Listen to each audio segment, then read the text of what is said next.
Behind the Book, Battle-Born Bride. I think I'm starting a new segment here. I may create a new playlist and talk about what inspired each of my books.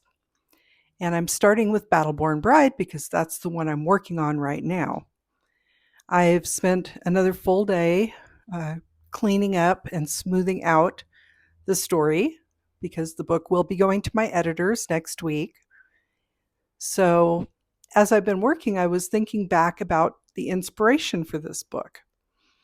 I've mentioned in the past that I retired from the Nevada State Archives as senior archivist, and I've also mentioned my connection to the Nevada State Constitution, the fact that during a downturn, when my job in the archives was cut in half, I was allowed to work a part-time job on the side that gave me the opportunity to actually digitize and reprint the state constitution so that it could be put on display while the original was put safely into storage.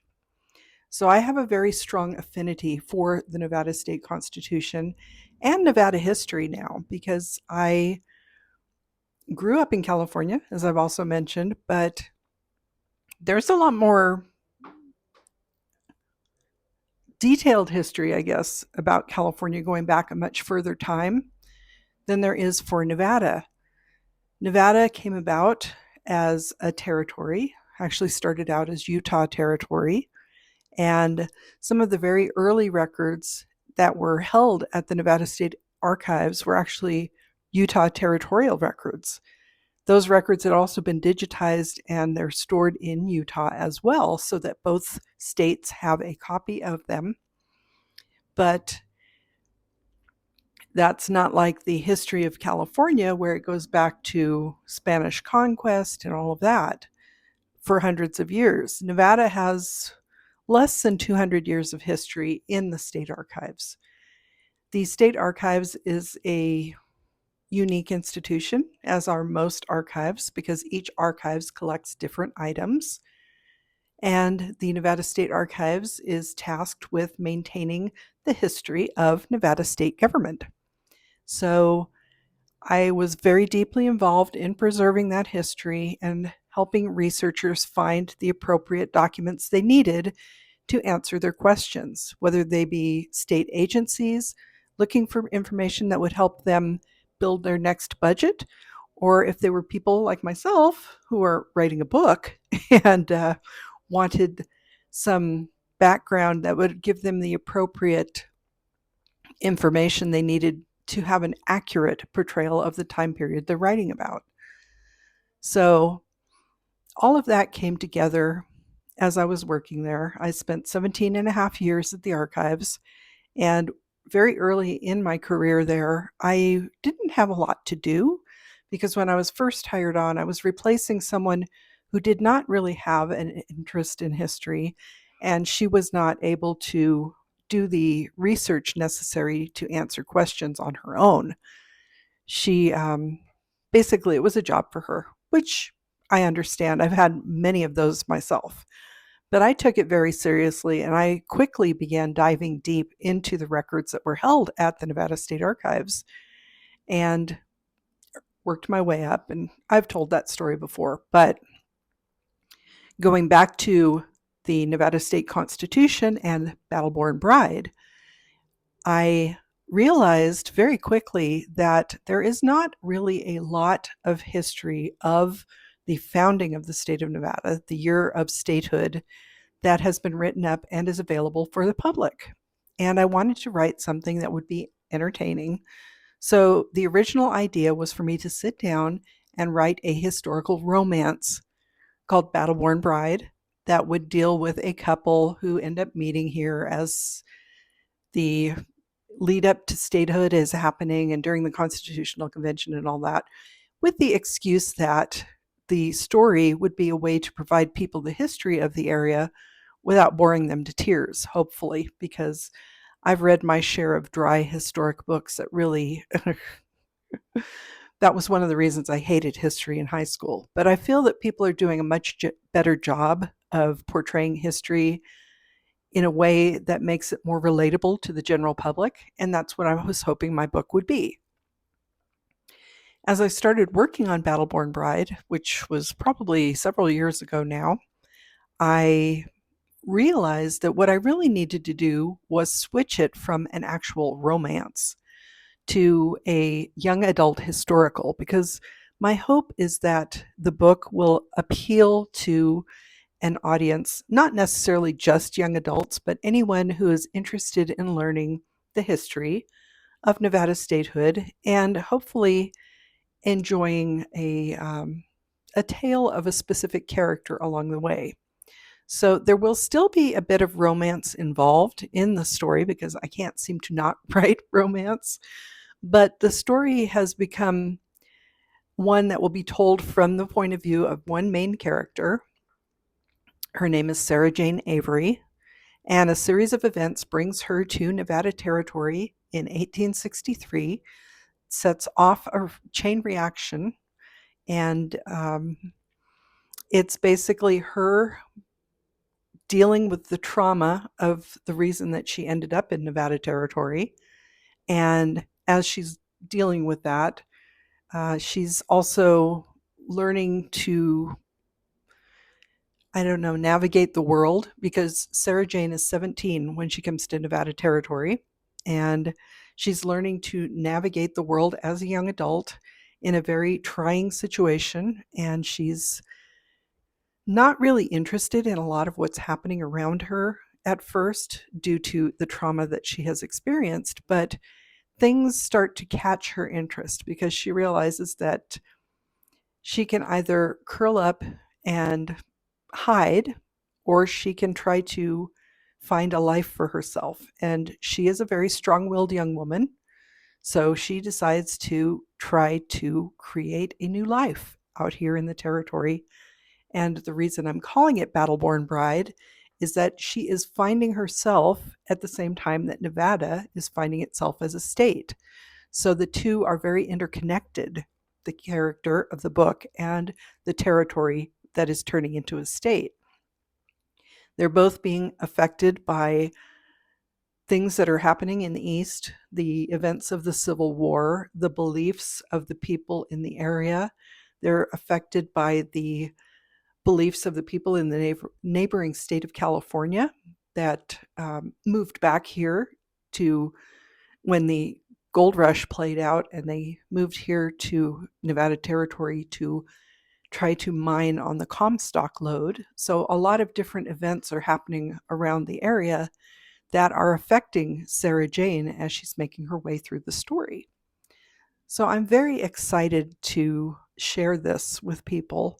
I'm very hopeful that it is going to be something that will provide a little known part of Nevada history to the majority of the public, because I don't know that a lot of states really talk much about their statehood. Kids obviously learn about their state at a particular point in their schooling. As I've said, I think before, in my case, learning about California, it was in about fourth grade. I learned Nevada history in college because I obviously moved here much later. I was a high school senior before I moved to Nevada, and so I missed taking the childhood version of Nevada history, but the adult version of Nevada history really piqued my interest. And that only expanded after I started working at the Nevada State Archives. So like I said, I'm very excited about this book. I'm even rereading it right now. It is a tiny bit rough. It still needs, obviously, all the beta reading and editing and everything, but I have a really good feeling that this could be a popular book. Fingers crossed. I've thought this about some of my previous books, and I have mentioned that usually all the excitement leading up to release day and then crickets.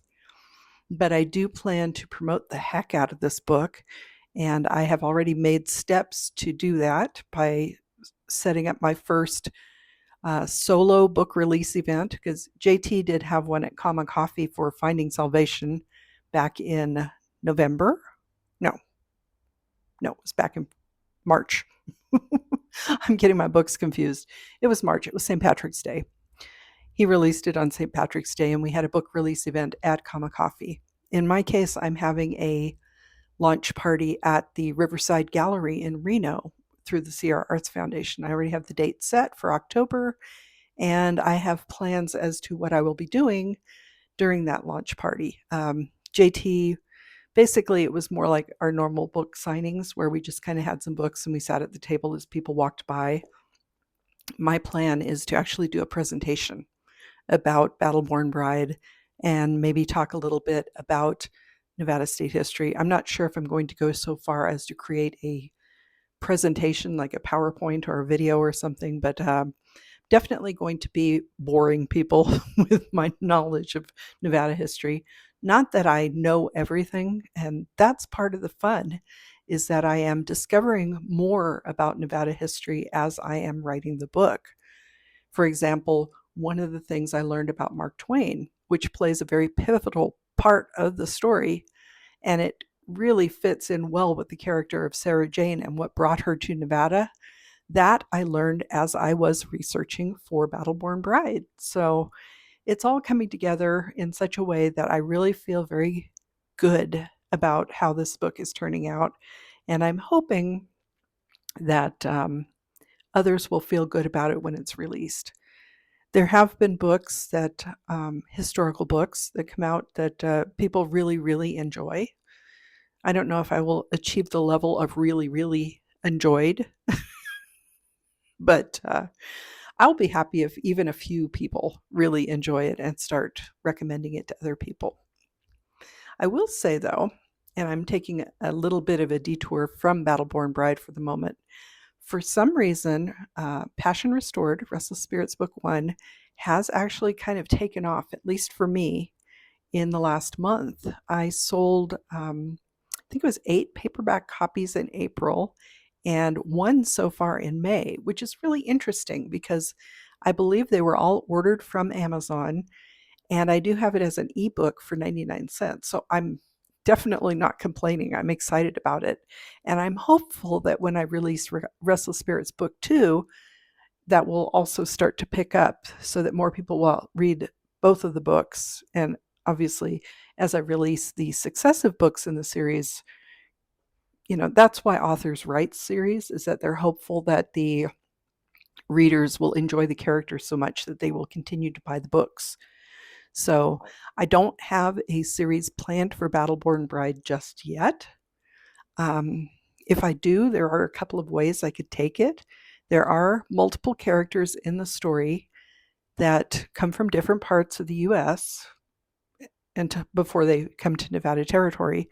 So I could approach it as the backstories of those characters in successive books if I were to do a series. Or my other thought is I just do a statehood series where I write a historical based on the period of statehood for each of the 50 states. Now, at my age, I'm going to be 63 next month. I'd have to write pretty quick, I think, to get through all 50 states, but that could be a lot of fun because I would learn a lot more about our history.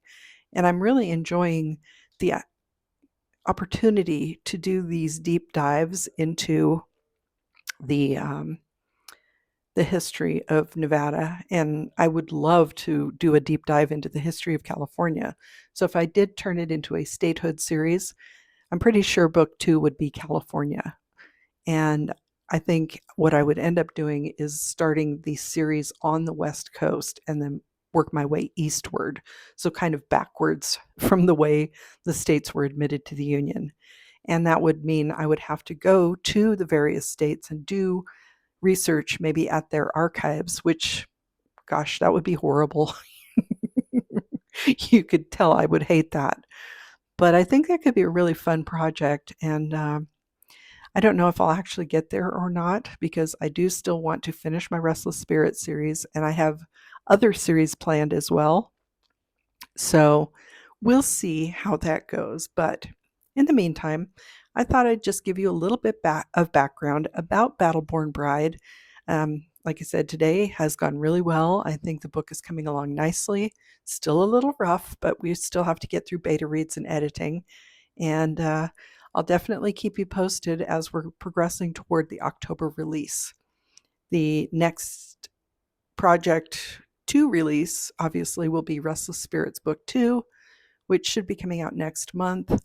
I was thinking of releasing it on Flag Day, but now I'm wondering if maybe I should wait and release it on my birthday, because I could make that a birthday present to myself. My birthday is in late June, so I think Passion Restored I released on JT's birthday, my husband, because I had hoped to do it on my birthday and didn't quite get it done in time. But Restless Spirits Book 2 is coming along well enough that I'm pretty sure I can get it out on my birthday.